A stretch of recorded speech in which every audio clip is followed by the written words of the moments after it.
Gutierrez humihiling ng prayers para kapamilya na dumadaan sa matinding pagsubok. Humihiling ng panalangin ang aktres na si Rufa Gutierrez para sa kanyang sister-in-law na si Alexa Gutierrez.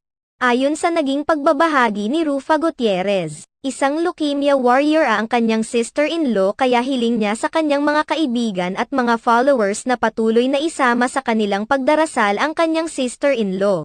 Ayon sa buong post ni Rufa Gutierrez, leukemia warrior, at Aleco Guts is a brave and beautiful soul, a devoted wife to Elvis, and a loving mother to Arya and Ezra, her two young daughters. In the face of this unforeseen adversity, she needs our prayers and support. Let's storm the heavens and pray for Alexa's complete healing.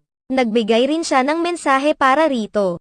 Lex, you are such a positive, courageous, beautiful and strong human being. I know you can beat this.